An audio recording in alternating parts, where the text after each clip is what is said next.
El apóstol Pablo, hermanos, hablando en el capítulo 9, nos enseñaba y nos hablaba acerca del pasado de Israel. Cómo el apóstol veía y cómo les recordaba las promesas que Dios les había hecho, los pactos que Dios había hecho con Israel.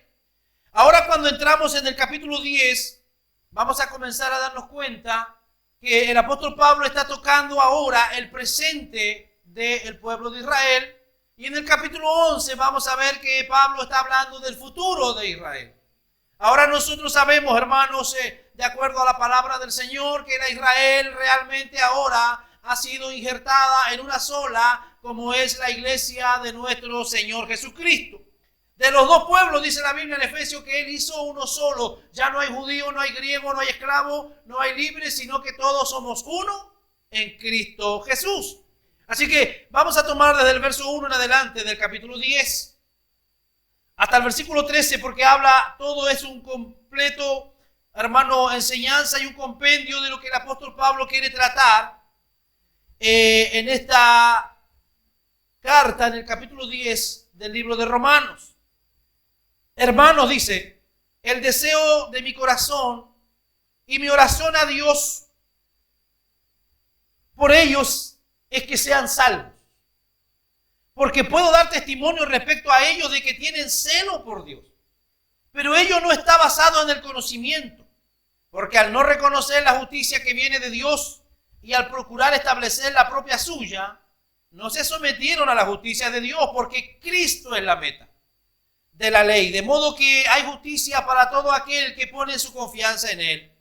Porque Moisés describe de este modo la justicia que es por la ley. El que hace estas cosas vivirá por ellas. Pero la justicia que es por la fe dice, no digas en tu corazón, ¿quién ascenderá al cielo? Es decir, para hacer bajar a Cristo. ¿O quién descenderá al abismo? Es decir, para hacer subir a Cristo de entre los muertos. ¿Más qué dice? La palabra está cerca de ti, está en tus labios y en tu corazón. Es decir, la palabra de fe que proclamamos. Porque si en tus labios está la confesión, Jesús es Señor, y en tu corazón la fe que Dios lo resucitó de entre los muertos, serás salvo. Porque es con el corazón que una persona ejerce la fe que lleva a la justicia, y es con los labios que hace la confesión que resulta en salvación.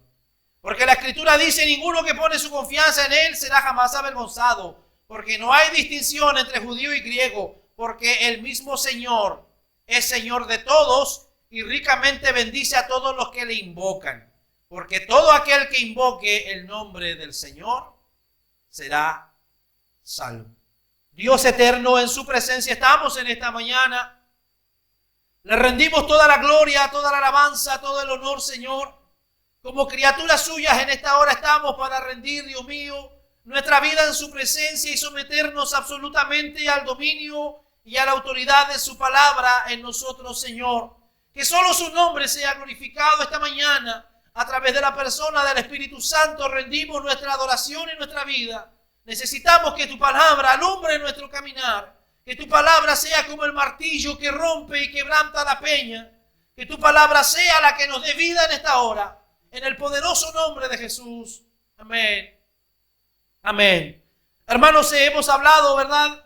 Si alguno de ustedes estuvo cuando predicamos el sermón del capítulo 9, los primeros versículos, usted se va a recordar que el apóstol Pablo comienza claramente de la misma manera, haciendo un sentimiento, haciendo una introspección y traspasándonos una carga grande que él sentía por sus hermanos los judíos. Respecto al uso de esta palabra de afecto, hermanos, en este preciso momento en el que él ha estado a punto de ampliar el tema de la culpa de Israel, demostrando que su rechazo no era arbitrario, sino merecido. Lo que el apóstol Pablo va a tratar en estos versículos es del merecido rechazo que de alguna manera Dios siente a la rebeldía y a la desobediencia de su pueblo. Pablo sabiamente reafirma antes que nada su profundo apego y su afecto a sus compatriotas. Lo decía mi hermano en el devocional, aun cuando hay muchos que allá afuera están perdidos, fueron creados a imagen de Dios. El apóstol Pablo, hermanos, si hay algo que nos demuestra en estos versículos y que nos enseña, es su profundo corazón misionero. Es su profundo apego a que la gente, a que los judíos, a que sus compatriotas pudieran tener la bendición y pudieran tener la oportunidad de poder encontrarse con la salvación que le ofrecía la persona de Cristo. Ahora no nos podemos olvidar en el contexto en el que Pablo está escribiendo esta carta. Es un contexto en el que los judíos se empeñaban en realizar ellos su propia justicia. Se empeñaban ellos en alcanzar la salvación o se empeñaban en poder buscar el agrado a Dios a través de su propia justicia, a través de sus acciones, a través de lo que cada uno de ellos podía hacer o guardar de la ley. Al afirmar Pablo que el deseo de su corazón y su oración a Dios que ellos sean salvos, ¿no está él realmente dando a entender que los ama intensamente? ¿Cuántos de ustedes, aun cuando hay gente que no se somete a la palabra, aun cuando hay familiares suyos que muchas veces se les ríen en la cara cuando usted trata de llevarles una palabra, aún así en nuestro corazón está el profundo deseo, como lo tenía el apóstol Pablo, de que realmente los ame intensamente para orar por ellos, para pedir por ellos, dice el apóstol Pablo, para que sean salvos? El apóstol sabía bien que en Israel siempre hubo un remanente. Hablamos lo que significaba remanente, que era un pequeño grupo. Había siempre un remanente que sería salvo. Él lo explica en el capítulo 9, versos 23 y 27. Pero él, dejando esto de lado, ¿no es el deber y el gozo de un creyente amar a todos? Como decía Alonso recién, ¿no es el deber, hermano, de la iglesia el predicar la palabra del Señor? ¿No es un deber nuestro como cristianos llevar el mensaje? Veamos lo que dice Mateo 5, desde el 43 al 48. Es nuestro deber, hermano, porque cada uno de nosotros no sabemos cuál de los hermanos, cuál de los que nos están escuchando, cuál de ellos realmente van a ser salvos. No lo sabemos. Entonces debemos seguir predicando el mensaje de nuestro Señor Jesucristo. Veamos lo que dice capítulo 5 de Mateo, verso 43. Han oído la ley que dice, ama a tu prójimo y odia a tu enemigo. Pero yo digo, ama a tus enemigos, ora por los que te persiguen. De esa manera estarás actuando como verdadero hijo de tu Padre que está en el cielo. Pues Él da la luz de su sol, tanto a los malos como a los buenos, y envía la lluvia sobre los justos e injustos por igual. Si solo amas a quienes te aman, ¿qué recompensa hay por eso? Hasta los corruptos cobradores de impuestos hacen lo mismo. Y si eres amable solo con tus amigos, ¿en qué te diferencias de cualquier otro? Hasta los paganos hacen exactamente lo mismo. Entonces, a la luz de estos versículos, nosotros, hermanos, con mayor razón aún a los parientes y a los amigos, debemos apropiadamente, como lo hace el apóstol Pablo, orar fervientemente por la salvación de cada uno de ellos. Él se extiende sobre todo el tema. Pablo se extiende aquí versículo tras versículo y él va amarrando cada versículo de una manera tan perfecta, hermano. De una manera tan maravillosa lo va entrelazando que uno cuando comienza a leer el capítulo 10, el capítulo 11, el capítulo 9 de Romanos, tú no puedes parar porque un texto te va llevando al otro y en el próximo te va clarificando lo que el apóstol quiere enseñarnos. Porque puedo dar testimonio, dice, respecto a ellos, de que tienen celo por Dios, pero ello no está basado en el conocimiento. Pablo dice, mire, yo no le estoy hablando de cualquier persona. Pablo dice, yo no estoy hablando de cualquier nación. Yo estoy hablando de gente que tiene mucho celo por Dios. De gente que tiene mucho celo, que llegan a hacer muchas cosas a veces, que de acuerdo a la palabra de Dios muchas veces no eran bien vistas, pero ellos eran celosos, lo mismo que hacía el apóstol Pablo. El apóstol Pablo, antes de ser un siervo llamado por Dios, él era un perseguidor de la iglesia. Y sabe, usted dirá, oye, este tipo sí era malo, pero para él, en su conciencia, él lo hacía por la religión.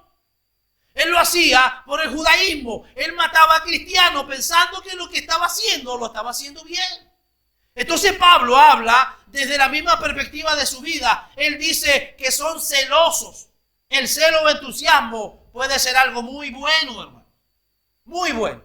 Veamos lo que dice el Salmo 69, versículo 9. A ver si me ayudan con el data, por favor. Yo estoy leyendo una versión diferente a la suya. Salmo 69, verso 9. El celo por tu casa, decía David, me ha consumido, y los insultos de los que te insultan han caído sobre mí. David, el celo de tu casa me ha consumido. En una problemática, en una situación en la cual él siente que aquellos que están insultando a él es como si estuvieran insultando a Dios. Aquellos que insultan a Dios es como también si ese insulto fuera cada uno de nosotros, porque Pablo dice, ya no vive, ¿verdad? No vivo yo, dice él, sino que ahora vive ¿quién? Vive Cristo en mí. De tal manera que cuando insultan a Cristo, lo están insultando a él. Y cuando lo insultan a él, viceversa, lo están insultando al Maestro, porque ahora han llegado a ser uno. El apóstol admite que sus compatriotas se agotan tratando de asegurar para sí mismo el favor de Dios. Él se da cuenta que hacen muchos esfuerzos humanos los judíos.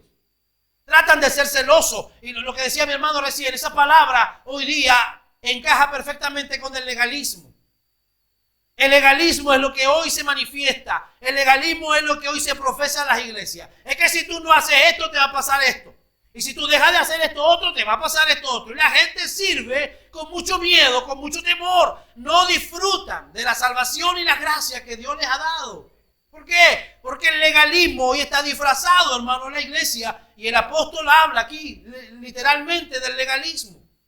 Ellos, sus compatriotas, se agotaban tratando de asegurar para sí mismos el regalo de Dios. ¿No estaba esto ya implícito en el capítulo 9, verso 31? Y no queda esto definitivamente confirmado por los pasajes que hablan en Hechos 21, 20. Hasta aquí bien. Pero ¿cuál es la mosca en la leche? Este celo por Dios, este entusiasmo por Él, este fuerte y profundo impulso de vivir de acuerdo a la ley de Dios, no estaba basado en una correcta comprensión, no estaba en armonía con la revelación de Dios acerca del camino de la salvación. Pablo lo continúa explicando. Ellos eran celosos, pero no porque conocieran a Dios, no porque en su vida ellos hayan tenido alguna experiencia con Dios, sino que ellos de alguna manera eran celosos, apegados a las leyes y apegados, hermanos, a sus costumbres y muchas veces apegados a sus tradiciones. Por eso es que Jesús en alguna oportunidad se siente con toda autoridad, con todo discernimiento. Él dice, este pueblo de labios me honra, de labios, porque parecían ser justos, porque parecían guardar todas las doctrinas, parecían guardar todo, hermano, las leyes, las normas, parecían guardar las fiestas, pero Jesús dijo en su corazón, está lejos de mí. Eso habla de una falta de conocimiento. Yo sé que ellos tienen un gran entusiasmo, dice la Nueva Traducción Viviente, pero es un fervor mal encauzado. Verso 3. Porque al no reconocer la justicia que viene de Dios y al procurar establecer la suya propia, no se sometieron a la justicia de Dios. En palabras y en verbos tan claros como una explicación casi superflua, Pablo hace notar que la falta básica de Israel consistía en dos cosas. No reconocía. Dígalo conmigo. ¿Qué hacía Israel?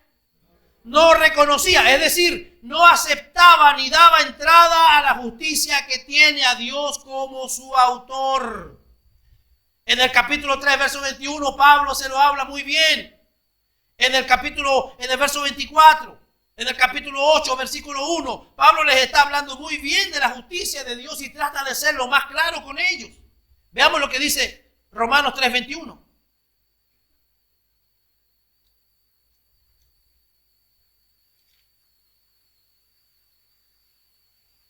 Pero ahora, tal como se prometió tiempo atrás en los escritos de Moisés y de los profetas, Dios nos ha mostrado cómo podemos ser justos ante Él sin cumplir con las exigencias de la ley. ¿Se da cuenta? Pablo ya lo venía tocando, ya venía hablando de ese tema. Dios nos ha revelado ahora cómo poder ser justos ante Dios. Versículo 24. Pues todos hemos pecado, nadie puede alcanzar la meta gloriosa establecida por Dios. Sin embargo, con una bondad que no merecemos, Dios nos declara justos por medio de Cristo Jesús, que nos liberó del castigo de nuestros pecados. Veamos qué dice Romanos capítulo 8, verso 1. Por lo tanto, ya no hay condenación para los que pertenecen a Cristo Jesús. ¿Se da cuenta? ¿Qué dice el 9:30? ¿Qué significa todo esto? Aunque los gentiles no trataban de seguir las normas de Dios, fueron declarados justos a los ojos de Dios, y eso sucedió por medio de la fe. Entonces, no había lugar, no había cabida para la justicia que ellos se atribuían. Tratar de agradar a Dios haciendo obras buenas, haciendo aquí, guardando tal fiesta, guardando tal tradición. Está basada, hermanos. Esta gracia maravillosa no era aceptada ni daban entrada a la justicia que tiene a Dios como autor. Está basada en la expiación sustitutiva de Cristo. ¿Dónde está basada la justicia nuestra que hoy tenemos? No es en mi propia justicia, no es en mis buenos hechos, no es en lo que yo puedo hacer, sino que está basada en la expiación sustitutiva de Cristo. Él tomó mi lugar en la cruz. Mis pecados le fueron cargados a Él y a través de la imputación, la gracia y la justicia de Dios ahora ha venido sobre mi vida. Yo no he movido un pelo y no he movido una uña para poder ser justificado ante Dios. Pablo era lo que le estaba tratando de explicar a los romanos, a la iglesia a través de la carta, y que es apropiada por la fe. ¿Cómo fuimos nosotros justificados ante Dios? Por la fe. Y algunos hermanos de los mismos pasajes también lo dice Romanos 1:17. Veamos qué dice Gálatas 3:11.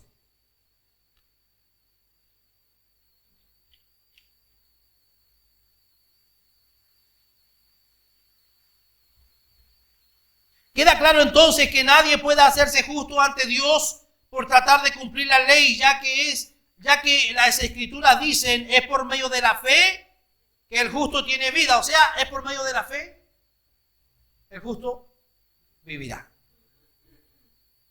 Entonces, cuando nosotros, hermanos, enseñamos esto, cuando nosotros podemos comprender lo que el apóstol Pablo está tratando de transmitir a la iglesia, a los hermanos, a través de su carta, entonces nosotros debemos tener un profundo agradecimiento. Y eso es lo que siempre cada uno de nosotros debe enseñar y debe transmitir. Porque es solamente a través de la fe que el justo vivirá. No es a través de lo que yo haga o deje de hacer. No le estoy diciendo que se convierta en un vago y no haga nada por Dios. Sino que le estoy diciendo que lo que usted hace no le hace a usted merecedor de la salvación, porque la salvación fue a través de la expiación sustitutiva de Cristo. ¿Cuántos dan gracias a Dios por eso? Sustituía su propia justicia de obra por la justicia de la gracia dada por Dios. Sobre los tristes resultados de esto, indicados por Pablo mismo, que Dios realmente aportó justicia, es algo que queda claro con lo que Pablo trata en el versículo 4. Indicando, hermanos, ahí que a través de lo que el Señor hizo, sustituía la justicia de los hombres. ¿Y sabe por qué fue necesario que se sustituyera la justicia de los hombres? Porque ningún hombre fue capaz jamás de cumplir toda la ley. Y la Biblia nos enseña y nos dice que si alguien faltaba en una tilde o en una jota a la ley, se hacía culpable de toda la ley. Verso 4. Porque Cristo es la meta de la ley, de modo que hay justicia para todo aquel que pone su confianza en Él. ¿Ves lo que dice la Nueva Traducción Viviente? Sin embargo, Cristo ya cumplió el propósito por el cual se entregó la ley. Como resultado, a todos los que creen en Él se les declara justo a los ojos de Dios. ¿Desea alguien entender la meta? ¿Desea alguien entender el significado y la sustancia de la ley del Antiguo Testamento? Lo que tiene que hacer es estudiar a Cristo. Cuando alguien no entiende lo que realmente la ley estaba tratando de enseñar, tiene que estudiar la persona de Cristo. Hay una rama dentro de la teología que se llama Cristología, donde se estudia la persona de Cristo, la esencia, y quedamos, hermanos, claro entonces que toda profecía y que toda revelación hecha en el Antiguo Testamento se cumple ahora en la persona de Cristo. Entonces el apóstol dice aquí, porque Cristo es la meta de la ley. Entonces la iglesia debe aprender y debe estudiar a Cristo, y en Él se va a encontrar que se han cumplido muchas de las profecías que están escritas. ¿No es el propósito mismo de la ley el establecimiento del amor, acaso? Vamos a ver Deuteronomio capítulo 6, verso 5, por favor.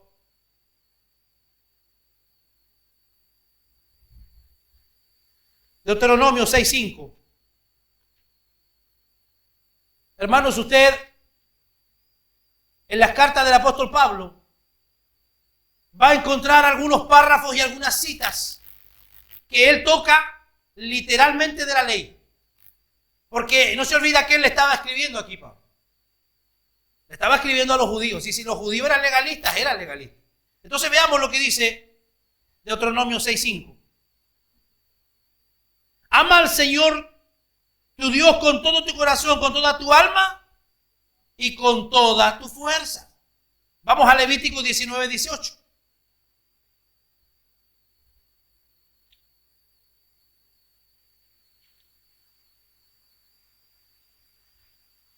No busques vengarte ni guardes rencor contra tu hermano israelita, sino ama a tu prójimo como a ti mismo.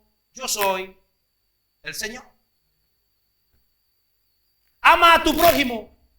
¿Cómo? ¿Cómo debes amarlo un poquito? Como a ti mismo. ¿Y quién es mi prójimo, pastor? ¿Alguien preguntar por ahí? ¿Usted sabe quién es su prójimo? ¿Alguien no sabe quién es su prójimo? La palabra prójimo viene de la palabra próximo. Próximo. O sea, ¿a quién tú tienes más cerca? Es lo que quiere decir. No al que te cae bien, no al que te ayuda, no. Al que tú tienes más cerca. Mira ahora que está más cerca tuyo. Ese es tu prójimo. Entonces el Señor te está diciendo, ama a tu prójimo como a ti mismo, en ese orden. ¿Y qué es lo que dice Pablo? ¿Y no es Cristo la encarnación misma de ese amor? Tanto en su vida como en su muerte. ¿No fue eso lo que Cristo hizo en la cruz? Entregarse a sí mismo por los pecadores, por su prójimo, dar su vida aún en la cruz y en su muerte. ¿Y no es también cierto que debido a este amor que le hizo sufrir y morir en lugar de su pueblo, que hay ahora una recta posición y relación con Dios para todo aquel que pone su confianza en el Salvador? ¿No es esto el tema mismo de Romanos? Se refiere a Cristo como meta de la ley en el sentido que acabamos de explicar. Parecería lógico en el caso que nos ocupa poder referirnos a Cristo en plenitud. No se olvide de las palabras de Jesús cuando está allí en la cruz. Cuando Él dice, tetelestai, o consumado es.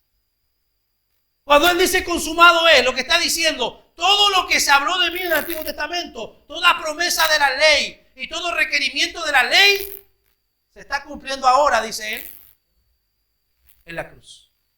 En su vida y en su persona. Verso 5. Porque Moisés describe de este modo la justicia que es por la ley. El que hace estas cosas vivirá por ellas. Levítico 18:5 también es citado en Gálatas 3:12. Fue Cristo y solamente Él quien por medio de su vida y su muerte cumplió completamente las demandas de la ley. Hermano, para que el sacrificio sustitutivo tuviera valor y fuera vigente, aquel que tenía que dar y hacer el sacrificio tenía que ser perfecto. Y cuando hablo de perfecto, estoy hablando de que debía cumplir la ley a cabalidad. En su totalidad debía cumplir la ley, asegurando así para sí mismo la aprobación del Padre y el lugar a la diestra del mismo. Lo hemos hablado muchas veces. Jesús dijo, yo no vine a hacer mi voluntad, sino la voluntad de aquel que me envió. Por consiguiente, hermano, lo que Él gana, asegurando la aprobación del Padre y el lugar a la diestra del Dios, para sus seguidores ganó la vida eterna. Es el resultado de la cruz. Por consiguiente, para todos los que ponen su confianza en Cristo, el camino que lleva a la salvación se ha vuelto en un sentido increíblemente fácil. Lo que había sido infinitamente difícil, arduo y doloroso. Ninguno de nosotros tuvo que ir a la cruz. Ninguno de nosotros ha tenido que hacer grandes sacrificios humanos para poder estar hoy sentado en la silla de la iglesia. Ninguno de nosotros ha tenido que hacer grandes obras, hermano, para poder ser merecedor de la salvación. Pero para los judíos no era tan fácil. Para ellos era difícil porque tenían que guardar la totalidad de la ley, la totalidad del pacto. Por consiguiente, para todos los que ponen, hermanos, su confianza en Cristo, el camino que lleva a la salvación se ha vuelto en un sentido increíblemente más fácil. ¿Y cómo se produce esto? La palabra del Señor llega a nuestra vida. La palabra del Señor llega a nuestro corazón. Y es en el corazón donde se produce y se provoca la fe. Y entonces el Señor actúa y nos da la salvación. Mire qué maravilloso. El Señor es el que provoca todo, hermano, en cada uno de nosotros. Es su gracia, es su misericordia la que nos guía y la que nos lleva a la comprensión de esto, hermano. Por consiguiente, lo que había sido infinitamente difícil, arduo y doloroso, y de hecho era imposible para los pecadores, ha sido logrado por Cristo. Ningún mero pecador debe tratar ahora de hacer lo que es para él a la vez imposible o innecesario. Hermanos, para ser salvo hay que hacer esto otro, hay que hacer aquí, hay que hacer allá, tiene que... Mentira. Ya no hay necesariamente nada que hacer, solo recibir el regalo que Dios nos da. ¿Y cómo se recibe, pastor? ¿Tengo que andar unas cuadras de rodillas hasta la iglesia? No. Se recibe a través de la fe. ¿Cuántos dicen amén? Mira que está a tu lado bien serio y dile, sea agradecido. Mira al que está atrás suyo ahora, dígale, sea agradecido. Vamos al verso 6, verso 7. Pero la justicia que es por la fe dice, no digas en tu corazón quién ascenderá al cielo, es decir, para hacer bajar a Cristo, o quién descenderá al abismo, es decir, para hacer subir a Cristo de entre los muertos. La misma señala un agudo contraste entre el estado de justicia ganado por Cristo. Ese mismo estado que es en base a la justicia de Cristo es gratuitamente obtenido por todos aquellos que creen en Él. Esta justicia, la que es por la fe, es aquí personificada, presentada como si estuviese hablando. Transmite un mensaje del Nuevo Testamento en términos del Antiguo Testamento. Lo que decía yo recién. Se cumple lo que tanto se prometió de Jesús. Se cumple ahora en la persona de Jesús. Puede hacer esto porque en ambos testamentos el camino de la salvación es el mismo, tal como Pablo ya lo ha establecido. Siempre fue a través de la fe. Fue no por la justicia que Abraham fue justificado, sino que fue por la fe. Las palabras citadas nos retrotraen al tiempo en que Moisés daba instrucciones al pueblo de Israel respecto a su entrada a la tierra de Canaán. Vamos a Deuteronomio 27, del 9 al 26. Moisés expone las maldiciones que se derramarían sobre los desobedientes. ¿Cuántos desobedientes hay aquí en esta mañana? Deuteronomio 27, ahí usted va a leer del verso 9 al 26. No lo vamos a leer ahora por tiempo. Pero ahí le habla, le dice, todas estas maldiciones te van a seguir. Y Deuteronomio 28, del 8 al 14, le dice, todas estas bendiciones son para ti. Él entonces habla a cada israelita para decirle, vamos a este texto, Deuteronomio 30.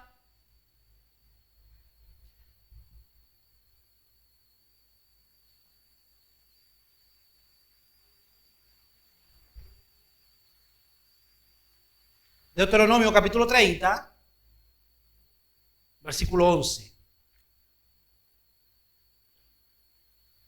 Se va a dar cuenta usted que Pablo tomó de este versículo en lo que él está hablando.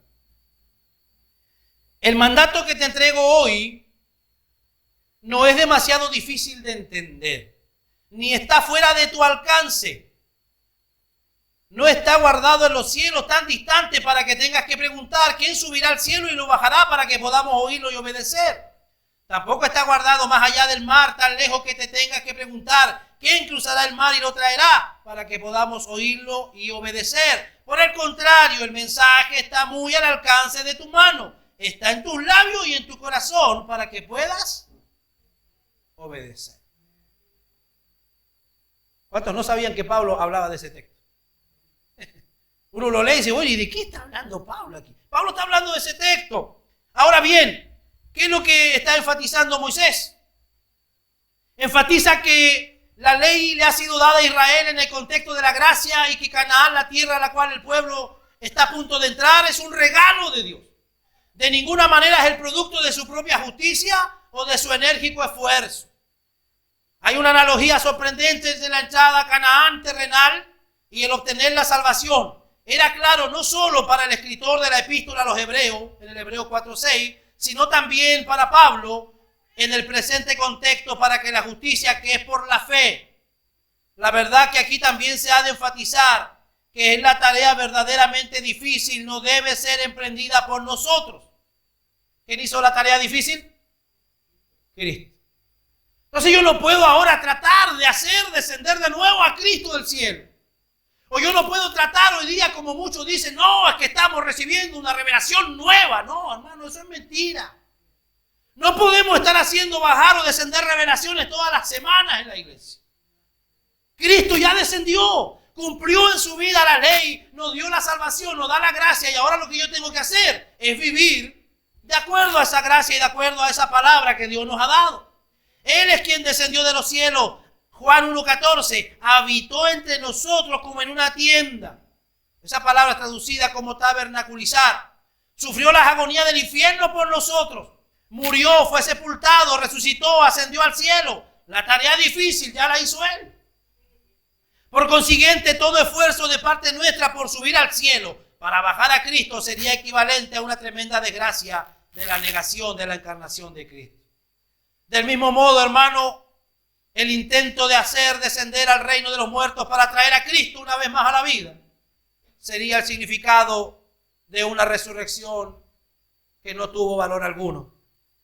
Al estudiar esta reconfortante enseñanza cansados y cargados, Jesús nos habla y nos dice en Mateo: venid a mí, todos aquellos que están cansados y cargados.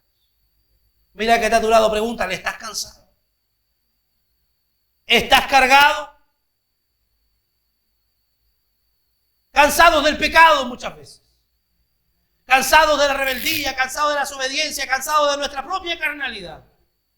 Porque todos los días le decimos: maestro, le decimos: Señor, yo ya no voy a hacer esto, y lo vuelves a hacer. A veces estamos cansados. Cansados y cargados, dice el Señor, y yo os daré descanso. ¿Quién nos va a dar descanso? Dios, Jesús. Tomad mi yugo. Parece que estoy sin batería, hermano. Bájale el volumen. Mucho que mueva no se va a arreglar porque se acabó la batería. Tomad mi yugo, dice, sobre vosotros, y aprended de mí, porque soy manso y humilde de corazón, y hallaréis descanso para vuestras almas, porque mi yugo es fácil y ligera mi carga. ¿Qué está diciendo el Señor aquí? ¿Qué está diciendo el Señor? Que servirlo no es algo del otro mundo. Servirlo no es algo difícil que no podamos hacer. Cuando tú y yo lo hacemos en nuestra fuerza, se pone difícil. Cuando tú y yo lo hacemos en nuestro conocimiento, en nuestra capacidad, se pone difícil. Pero cuando yo aprendo a descansar, como decía Alonso delante, en las doctrinas de la gracia, para mí servir al Señor va a ser una delicia. Va a ser algo tan hermoso. Por eso el Señor dice: porque mi yugo es benigno, mi yugo es fácil y es ligera mi carga. Es lo que quería decir Pablo en el versículo 7. Vamos al verso 8. Más que dice: la palabra está cerca de ti, está en tus labios y en tu corazón. Es decir, la palabra de fe que proclamamos. El apóstol continúa citando la justicia que es por la fe. La cita que lo hayas en Romanos 10:6-7 terminaba con estas palabras. Pero eso aquí en Romanos 10:8 se citan las palabras del verso 14 de Deuteronomio. La palabra está cerca de ti, está en tus labios y en tu corazón. Por medio de sus misericordias, confirmaciones, promesas y amonestaciones que están presentes en abundancia, hermanos, en su palabra. El Señor había, por así decirlo, traído a su pueblo muy cerca de su corazón.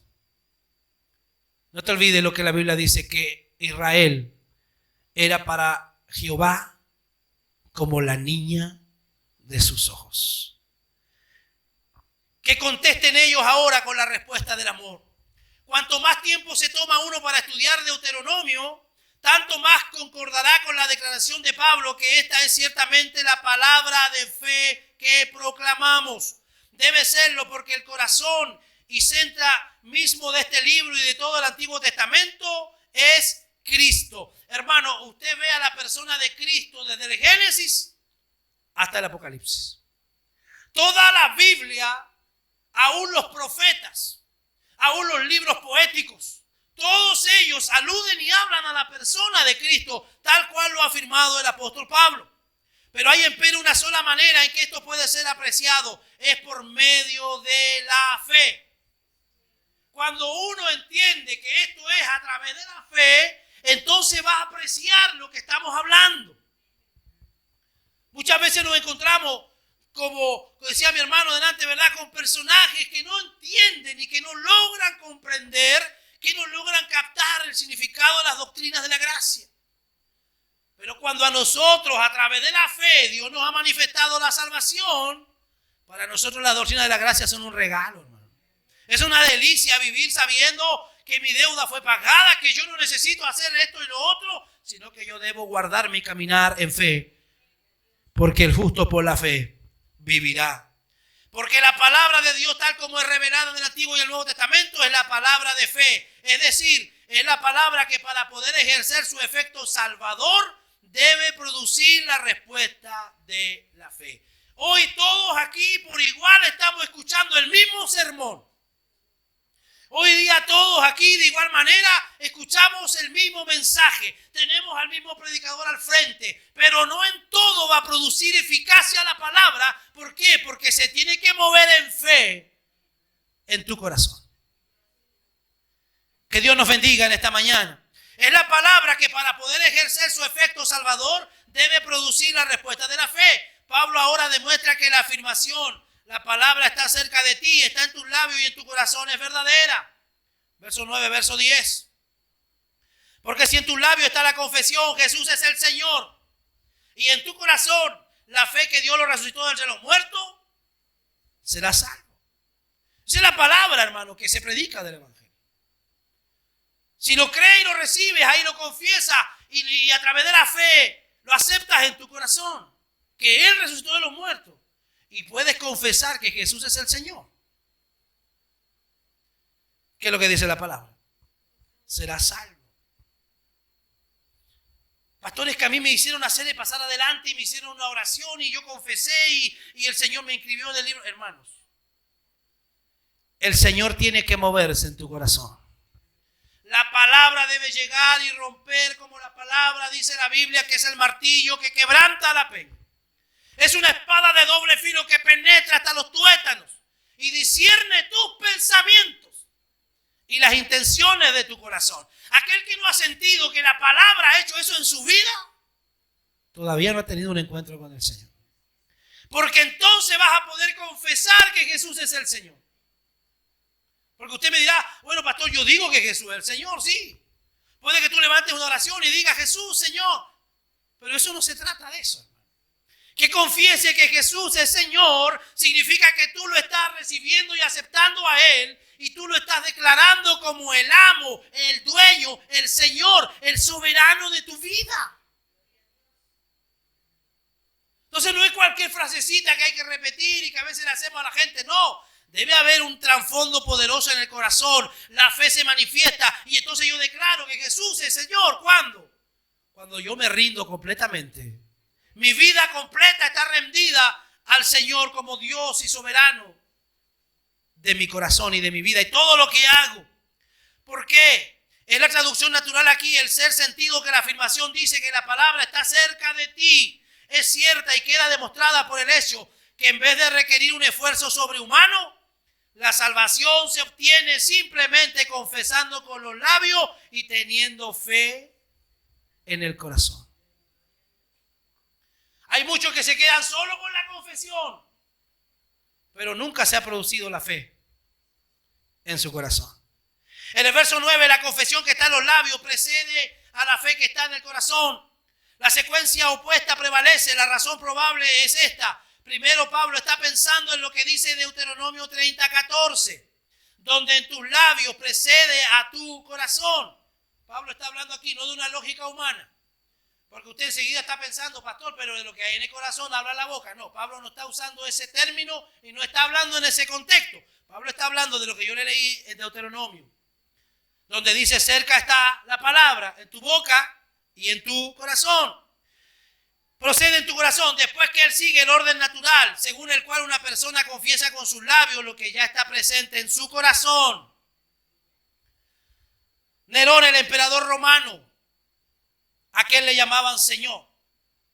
Decirle Señor a Jesús en ese tiempo, hermano, era entregar la vida. Si Jesús era quien debía recibir todo el honor y la gloria, está claro a partir de 1 Corintios 16, 22, cuando la palabra dice: Maranata, Señor nuestro, ven. Que la exaltación de Jesús como Señor era habitual en la iglesia primitiva arameo parlante. Ellos no tenían problemas en llamar a Jesús Señor. En su sentido más exaltado, indicando la igualdad de Jesús con el Padre. Nótese lo que dice la palabra corazón y labios. Literalmente quiere decir boca. El corazón no es solamente el asiento de afectos o emociones, según el uso bíblico. Es el eje de la rueda de la existencia y la vida humana. La vida intelectual, emocional y volitiva. En primer lugar, debe haber fe en el corazón.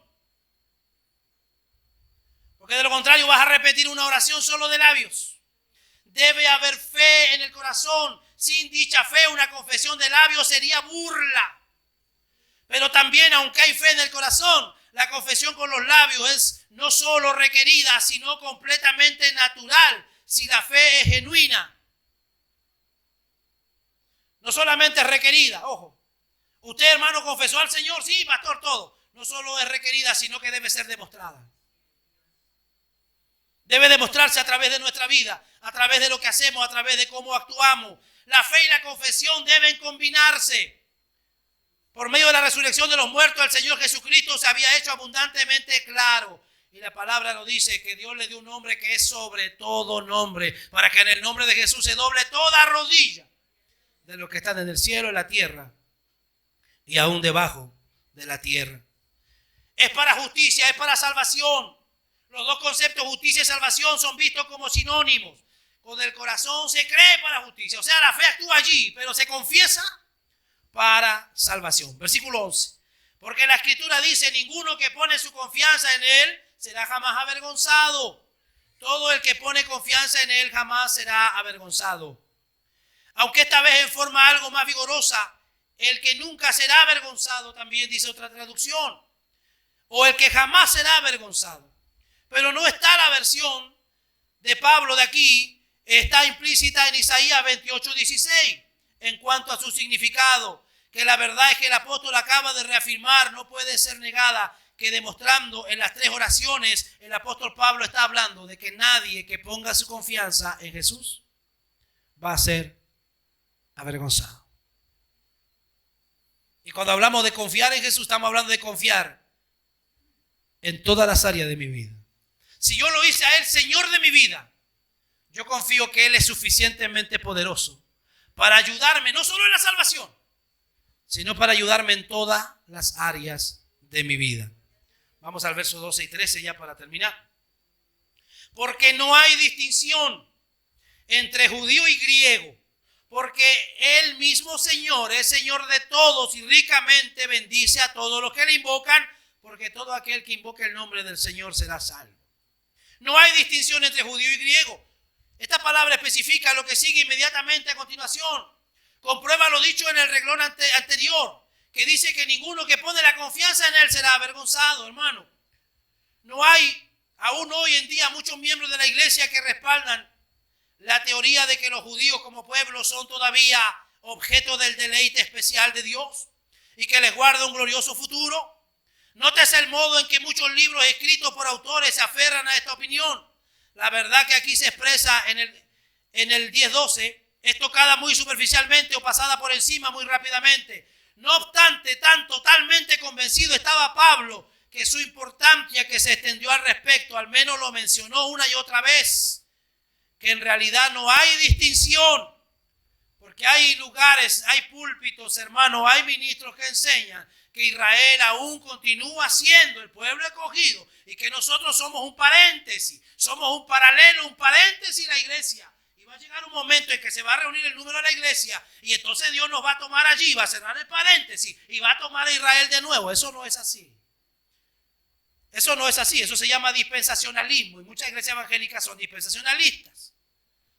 Nosotros creemos y afirmamos, Israel desobedeció, ahora Dios tomó a los gentiles, de los gentiles y el pueblo judío, hizo una sola nación, la iglesia. ¿Cuántos dicen amén? En realidad ahora no hay judío ni griego, es algo muy claro por la razón que el apóstol expresa en las siguientes palabras, porque el mismo Señor es Señor de todos.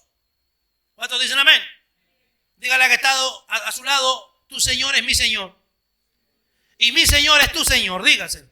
Es el Señor de todos, de los gentiles, tanto como los judíos, sino que también, tal cual lo expresa el apóstol aquí, Él es Señor de todos. Dios es rico, en realidad su riqueza es incalculable. Si acaso hay alguna cosa que por el momento Él no posea, la Biblia dice que de Jehová es la tierra de su plenitud, el mundo y los que en él habitan. Jesús es Dios, por tanto es dueño también de todo eso.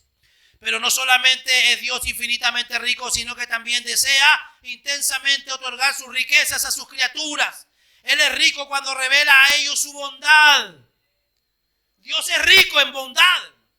Nosotros éramos pecadores y íbamos al infierno. Hoy estamos en la iglesia solo por la bondad de Dios. ¿Qué más nos revela? Paciencia, gloria y misericordia. Él es en efecto más generoso de lo que palabras humanas pueden expresar. Por ejemplo, un pasaje en Juan 1:16, según el cual ni bien ha determinado una manifestación de la gracia a favor del individuo cuando ya llega la otra bendición a tu vida, hermanos. Él ya te perdonó y cuando te has sentido, gracias Señor, Él ya está restaurando tu vida. Y cuando tú ves que está restaurando tu vida, Dios ya te tiene otra bendición. Porque Él es un Dios, hermano, rico en misericordia, grande en bondad. Por supuesto, Él dice que el que invocare a Dios será salvo, o más específicamente a Jesús, debe ser hecha en el Espíritu como lo hizo el centurión. Vamos a ver Mateo capítulo 8, verso 8. Pablo aquí está hablando de una actitud especial. No está hablando de esa gente que en un momento de angustia, oh Dios mío, y cree que Dios va a venir y le va a escuchar porque lo está gritando. ¿Qué es lo que dice Mateo 8:8? Respondió el centurión y dijo, Señor, no soy digno de que entres bajo mi techo, solamente di la palabra y mi criado sanará. Porque también yo soy hombre bajo autoridad y tengo bajo mis órdenes soldados y digo a este ve y va y al otro ven y viene y a mi siervo hace esto y lo hace. Este hombre comprendía quién era Jesús. Y sabía que no podía venir a exigirle o a declararlo o a decretarlo o a ordenarle, no. Él dice, no soy digno de que entre bajo mi techo. ¿Y qué es lo que dice el publicano? Lucas 18:13.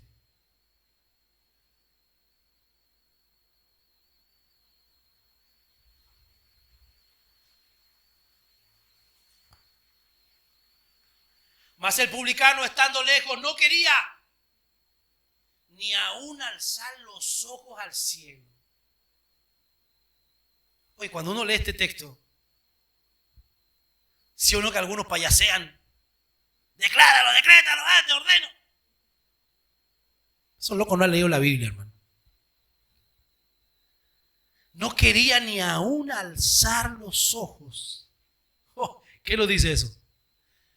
Humildad. Tener los pies sobre la tierra y saber que yo estoy aquí y Dios está allá y Dios lo llena todo, absolutamente todo. No quería ni aún alzar los ojos al cielo, sino que se golpeaba el pecho diciendo, Dios, sé propicio a mí, porque soy un pecador. Lo que aquí Romanos quiere manifestar es una prueba de la universalidad, de la generosidad divina, porque todo aquel que invoque el nombre del Señor será salvo. Estaba el maestro ahí en la cruz y a su lado el ladrón. y le dice: Señor, acuérdate de mí cuando estés en tu reino. ¿Qué le dice el Señor? Hoy estarás conmigo. Eso se llama gracia y misericordia. Gracia y misericordia. Oremos al Señor con una actitud de reverencia, hermano.